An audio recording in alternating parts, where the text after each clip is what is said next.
क्या दर्द छलका है। देखिए हम तो लगातार बोल रहे हैं कि पार्टी कमजोर हो रही है, और स्वाभाविक रूप से जब पार्टी कमजोर हो रही है तो पार्टी से जुड़ा हुआ कोई भी व्यक्ति है उसके मन में चिंता होगी। तो उसी चिंता को कभी कभी हम व्यक्त करते हैं, और मकसद उसके पीछे यही होता है कि इस पर पार्टी ध्यान दे, ताकि आगे इस तरह की जो कमी है, गड़बड़ी है, उसकी भरपाई हम लोग कर पाएँ। पार्टी क्यों कमजोर हो रही है? आप तो बहुत दिन से जुड़े हुए हैं पार्टी। नहीं, देखिए एक तो जिस तरह से पार्टी के संगठन को मजबूती से आगे काम करना चाहिए, उसमें कहीं ना कहीं अभाव दिखता है।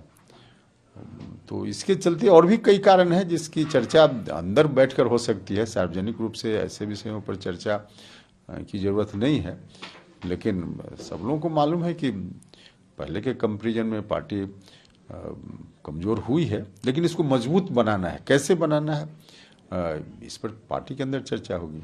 जिस तरह से आरजेडी के मिनिस्टर का जो बयान आया उसके बाद जो हंगामा बरपा हुआ है, उस पर क्या कहेंगे आप?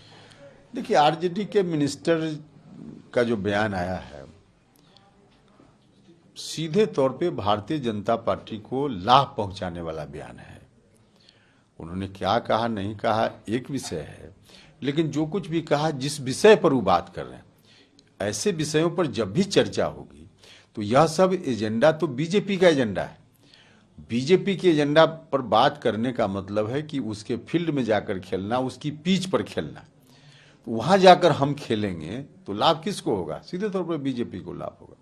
हमारा तो सब्जेक्ट है, हमारा एजेंडा है सोशल जस्टिस का, सेकुलरिज्म का, डेवलपमेंट का। माननीय मुख्यमंत्री जी ने इतने वर्षों में इतना काम किया, यह हमारा एजेंडा है। तो इन एजेंडों पर चर्चा होगी तो हमारे लिए लाभ की बात होगी, और बीजेपी के एजेंडों पर चर्चा होगी तो उनको लाभ होगा। तो जिस तरह से बोल रहे हैं माननीय मंत्री जी, और उसके पहले माननीय विधायक एक और राष्ट्रीय जनता दल के, उन्होंने तो लगातार नीतीश कुमार पर व्यक्तिगत हमला भी किया, और अभी भी बोल रहे हैं क्या क्या नहीं, गाली जैसा उनका शब्द मुख्यमंत्री जी के प्रति।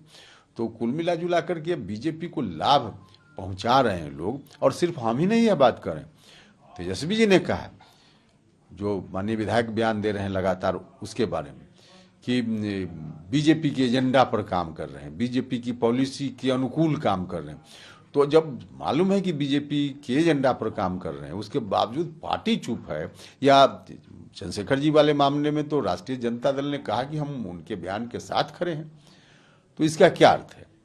अब इस पर तो संज्ञान लेना चाहिए, जितनी जल्दी हो लोग संज्ञान लें, कार्रवाई करें। आज जरूरत इस बात